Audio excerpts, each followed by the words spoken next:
I am Theodore Parrott, Unionist. I'm a great family man. I have a lovely wife, Emily. She's as sweet as a cake with one too many cups of sugar. She also loves the red, white, and blue, just like I do. I have a great mother and father. My father, Homer, is a lawyer who really takes the bread home. My mother's name was Matilda before she passed away in '54. Then I have two brothers and a baby son. I named them my brothers because they got the chance to go on the Oregon Trail. They did maybe the most patriotic thing you can, expand our great country, America, while all I can do is vote. I live in Torrington, Connecticut, in a nice big house that I have to thank my father for. It has 2 bedrooms, a nice big parlor, a dining room, and 2 studies. Not, not like me and my wife have to use them. My dad uses them for studying all those cases that give us the money. When I was young, I was brought up by my mom and pa. And my mom ran our beautiful home, while my dad was a lawyer. I went to school and attended a decent college. I learned good penmanship, proper grammar, and how to do exceptional writing. I can also do sums and differences.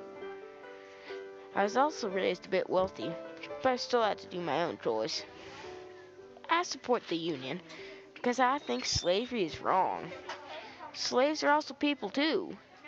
Also, enslavement isn't the American way. We formed this country on freedom, but now it seems that only white male landowners have freedom. However, I'm not the kind of person who will take big risks to stop slavery, like some Quakers or those who help slaves escape. The first reason I joined this war is because I want it over. I don't want America to be a war-ridden place. America needs to stay clean and beautiful, just like it was when we got here. I don't want my home destroyed.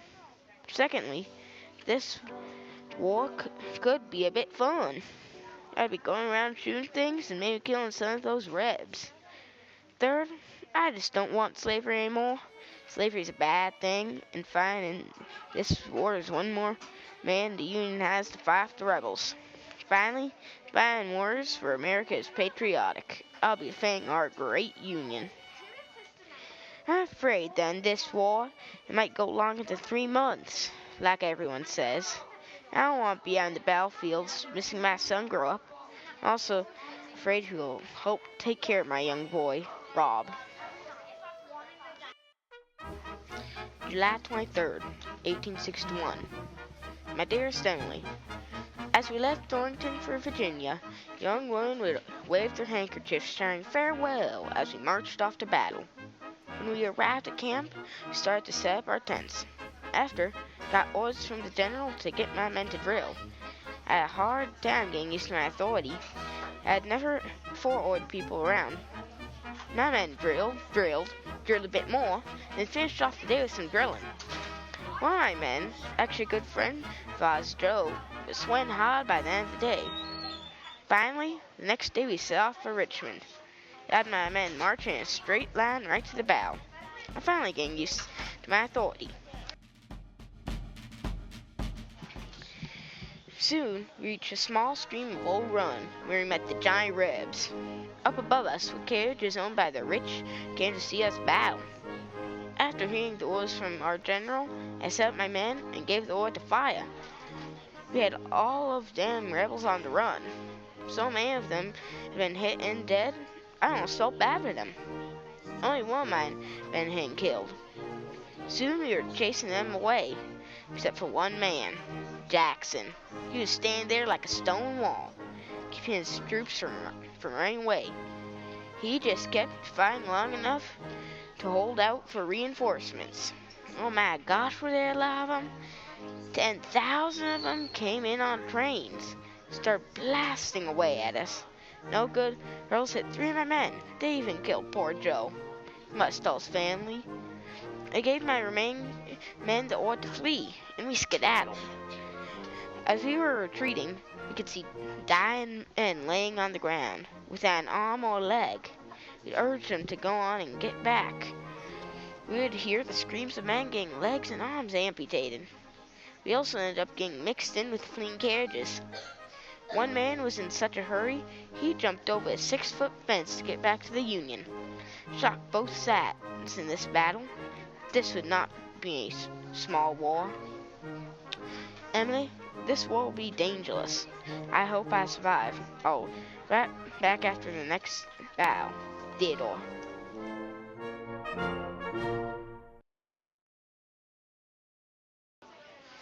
July 5th, 1863.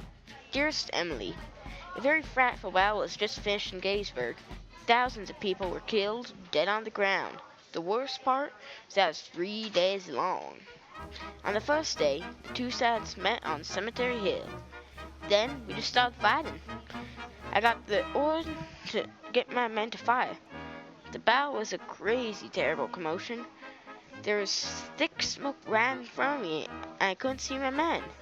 I had no clue where they were. I just had to keep rallying them to fight. Sometimes through the smoke, I could see hats, arms, and legs.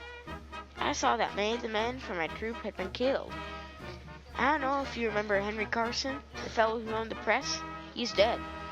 John, Robert, Ben, and Jack are also dead. Many more also, but you wouldn't know who I'm talking about. In the end, we had lost this first day. On the second day, we resumed battle on Seminary Ridge. Once again, more and more people were lost. Smoke was everywhere. Only place it wasn't was nowhere. Soon, however, found out that no one was guarding Little Round Top. It was ours for the taking. So my troop and about 10 others took it. Soon our whole army came up to it for safety, and we had won the day. However, there were great losses. The only one you would know is Eli Johnson, the one who owned the shoe shop. He was killed in the smoke. But we had won the day. The next day, fighting resumed with heavy artillery fire by the Johnny Rebs. They kept pounding and pounding away at us. Felt like my ears were getting blasted out. However, they kept missing the front lines. Shots kept hitting the camps. Some of my men were getting killed in their tent. Some still even had cards in their hands. Soon, though, the blasting stopped. It was dead silent. Then I stood up and saw the most amazing thing. It seemed like the whole Confederate army was marching toward us. Went 1 mile back and a mile across, all marching in perfect synchronism. It was awe-inspiring. Then they were getting closer. We aimed our cannons at them and started blasting away. They just kept stepping over the dead. They kept walking and walking. Soon the river became a stream and a trickle. Soon they were all gone. I don't know who gave the order, but that person wasn't very smart. However, I was overjoyed. We finally won a battle. I was jumping up and down inside. I must go now, though. It's time for more celebration. Theodore. 1865, April 12th. My dearest Emily, the war is over. Finally, those no-good rebels have surrendered. This terrible war with tons of bloodshed is over. No more skimpy rations, no more wheels in my coffee, and no more tooth-breaking heart attack. Today, we were about to surround Lee's army when he decided to surrender. Soon he began trying to arrange a meeting with Grant. Finally, they met at the Palmax courthouse. There, he was going to surrender. However, I did feel mad and bad for the fellow who lived in there, kicking him right out of his house. Soon, though, Lee rode up on his horse, wearing the amazing uniform of a general. And on his side, he had the most beautiful sword I had ever seen. Its end was shaped like a lion head, and was sparkling clean. Now, I couldn't go in, but I heard that Grant just told them to give us their guns and go home. As Lee came out, he held his head high. He didn't look like he just lost the war. Instead, he had won one. I even saluted him. I would not mind being in his army.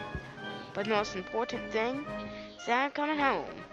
Finally, I can get out of this terrible war, see our lovely child. I must go now, though. I need to get on the train back home. Love, Theodore. April 16th, 1865. My dearest Emily, those dreadful things happened. I've heard that the president was assassinated. Apparently what happened is Lincoln and his wife were at the theater, enjoying a lovely time, and the no-good Johnny Reb, John Wilkes Booth, came in and shot him square in his head. People heard a loud bang and then started screaming. Can't believe the nerve of some people.